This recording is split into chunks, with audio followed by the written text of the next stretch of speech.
नमस्ते, मी शिल्पा आकार क्राफ्ट्समध्ये आपल्या सगळ्यांचं स्वागत करते। आज आम्ही घेऊन आलोय अगदी घराघरात पूजेसाठी दाराभोवती किंवा समईभोवती, कलशभोवती, तांब्याभोवती, दिव्याभोवती आणि अशा बऱ्याच ठिकाणी जिथे पूजेच्या ठिकाणी रांगोळी विस्कटली जाते, पण ती रांगोळी न विस्कटता आपल्याला त्याभोवती एक विविध आपलं कलाकौशल वापरता येईल आणि त्यासाठी घेऊन आलोय ही सुंदर आयडिया। आता पहा ना, रांगोळी प्रत्येक घराघरात काढली जाते, म्हणजेच प्रत्येक खास सणा दिवशी सुद्धा काढली जाते, पूजेभोवती काढली जाते। आणि रांगोळी काढताना आपण फक्त सकारात्मक ऊर्जा किंवा अगदीच पॉझिटिव्ह वाइब्स ह्या सगळ्या गोष्टी तर आहेच, पण त्या व्यतिरिक्त सुद्धा आपण एक वेगळ्या प्रकारचं आकर्षित असं सजावट करण्यामागे आपली धडपड असते आणि त्याच धडपडीसाठी आपण घेऊन आलोय अशी एक नवीन डिझाईन। आता पहा ना, ही डिझाईन मी A4 पेपरवर घेतली आहे, प्रिंटआउट घेतली आहे आणि प्रिंटआउट घेतल्यानंतर त्यावर 175 मायक्रॉनची OHP शीट ठेवली आहे। आता काय होतं आहे, त्यानंतर आपण त्याला परमनंट मार्करने ट्रेस करून घेणार आहोत। आता ट्रेस केलेल्या या रांगोळीवर आपण अगदी आधुनिकतेचा टच देणार आहोत। घराघरात पूर्वी अगदी हाताच्या अंगठ्याने आणि एक वेगळ्या प्रकारची मुद्रा त्यावर बनवून रांगोळी काढल्या जायच्या, पण आजकाल माझ्या मैत्रिणींना किंवा बरेच असे लोक आहेत माझ्यासारखे, त्यांना रोज उठून रांगोळी काढून तासनतास रांगोळीसाठी देता येत नाही आहे। तर मला असं वाटतं त्यांच्यासाठी हा एक उत्तम पर्याय आहे। आता पहा, इथे मी काय करते आहे, रांगोळीवर म्हणजेच OHP शीटवर मिश्रण तयार केलं आहे, ते मिश्रण लावून घेतलं आहे। हे मिश्रण कसलं आहे, पाणी 40% पाणी आणि त्यामध्ये 60% मी फेविकॉल MR मिक्स केला आहे।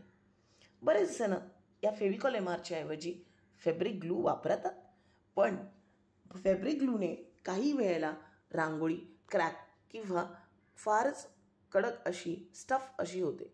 पण हो, बऱ्याच असे काही प्रोसेस आहेत, हळूहळू ते नक्कीच आम्ही आमच्या चॅनलवरून सांगण्याचा प्रयत्न करू।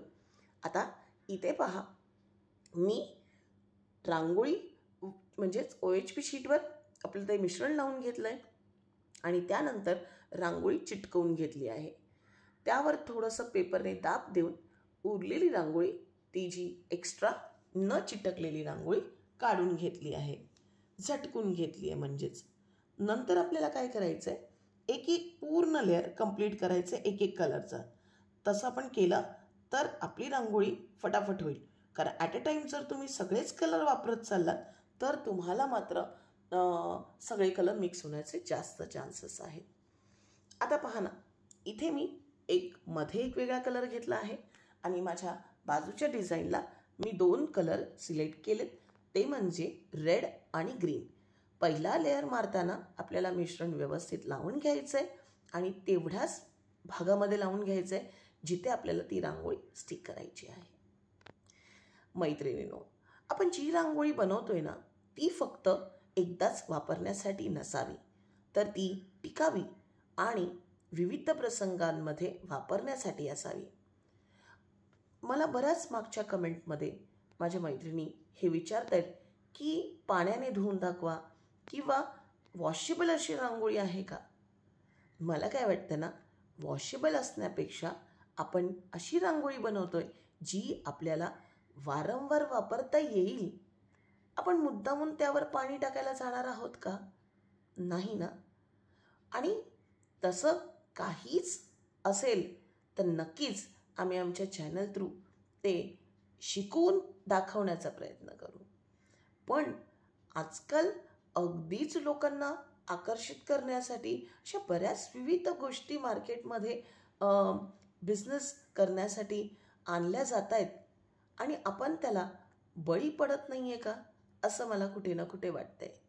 कारण प्रत्येक डिझाईनसाठी आपण वेगवेगळ्या डिझाईन तयार करतच आहोत, पण त्याचबरोबर आपण ह्याकडेही लक्ष देतो आहे की ही प्रत्येक डिझाईन आपल्याला वारंवार वापरता यावी.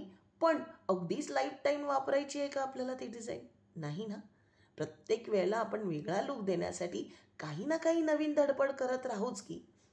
आणि प्रत्येक wall decoration, table mat, frames किंवा गिफ्टिंगसाठी, प्रत्येक रांगोळीसाठी, प्रत्येक आरासासाठी आपण आपलं जे कलेचं हे विश्व तयार केलं आहे ते नक्कीच नवीन नवीन गोष्टीसाठी आणत राहू, हो की नाही?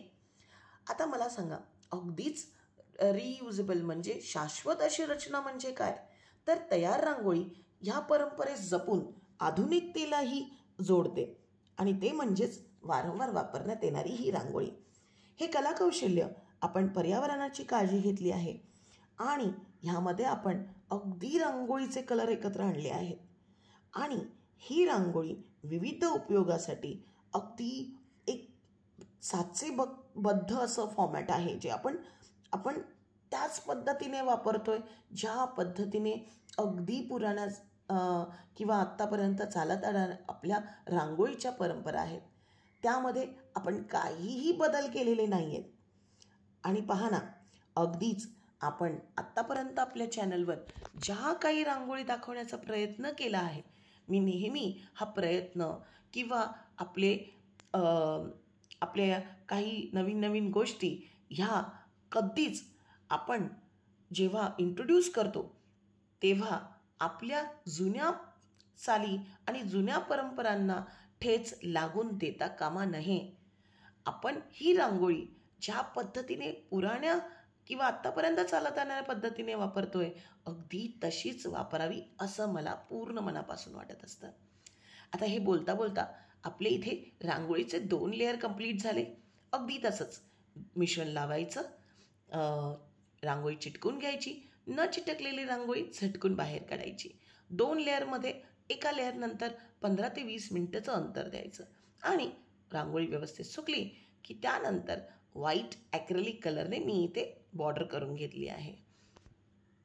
आता इथे पहा, रांगोळी पूर्णपणे सुकून झाल्यानंतर म्हणजे 2 लेअर बॉर्डर सुकून झाल्यानंतर पहा, आपली रांगोळी अगदी जुन्या रांगोळीसारखी भरलेली दिसत आहे.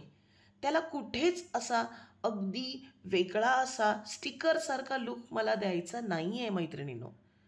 मला आपल्या परंपरेला कुठेही वेगळ्या पद्धतीने प्रेझेंट करायचं नाही आहे. आपलं मेन पर्पज काय आहे?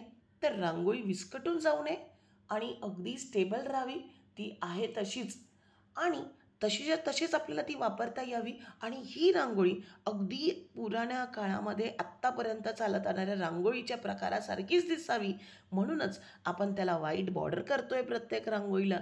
आणि ह्या रांगोळीचा वेगवेगळे उपयोग मी दाखवते. आता इथे पहा ना, ही रांगोळी बनल्यानंतर इतकी सुंदर दिसते की भरपूर ठिकाणी ही रांगोळी मी वापरणार आहे. अगदी समईभोवती तर वापरणार आहेतच, पण ह्या रांगोळीचे बरेच प्रकार आहेत. समईभोवती, दिव्याभोवती, अगदी तुम्ही छोट्याशा आपल्या नैवेद्याच्या ताटाभोवती ह्या रांगोळीला वापरू शकता. ही रांगोळी जेव्हा आपण ठेवू पूजेच्या भोवती, तेव्हा नाही विस्कटणार आहे, नाही पसरणार आहे, आणि त्याच्यावर आपण काहीही फुलं बिलं टाकली तरीही ती खराब होणार नाही. पहा ना, कलशभोवती, तांब्याभोवती, अगदी एखाद्या आपण जर अगरबत्तीचं भांडं ठेवत असू किंवा बऱ्याच अशा पूजेच्या सामानांमध्ये आपण प्लेट ठेवत असतो, त्यामध्ये काही गोष्टी ठेवत असतो, तर ती किती सुंदर दिसणार आहे. ह्याच रांगोळीला मी जेव्हा एक संस्कार भारती रांगोळी देण्याचा प्रयत्न केला, त्यावेळेला मी जस्ट ते मधला पॅच तिथे ठेवला आहे आणि त्याच्या अवतीभोवती आपल्या सिंपल रांगोळीने रांगोळी काढली आहे ना एक कल्पक आयडिया, जी तुम्ही वेगवेगळ्या पद्धतीसाठी, वेगवेगळ्या सणाला, पूजेला आणि अगदी त्याची मांडणी सुद्धा आपण वेगवेगळी करू शकतो. तुम्हाला आमचा हा व्हिडिओ कसा वाटला? ही आयडिया कशी वाटली? आणि ही रांगोळी जी बनली आहे ती कशी वाटली? आम्हाला कमेंट बॉक्समधून नक्की कळवा.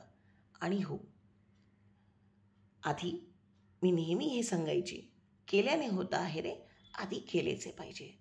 मग वाट कशाला बघता? येणाऱ्या सणासुदीसाठी, पूजेसाठी अशी रांगोळी नक्कीच बनवून बघा. भेटूया अशाच भन्नाट आणि अप्रतिम आयडियासह येणाऱ्या व्हिडिओमध्ये. तोपर्यंत मैत्रिणींनो, क्राफ्ट करा, ड्रॉइंग करत राहा आणि रांगोळी जरूर बनवत राहा. धन्यवाद.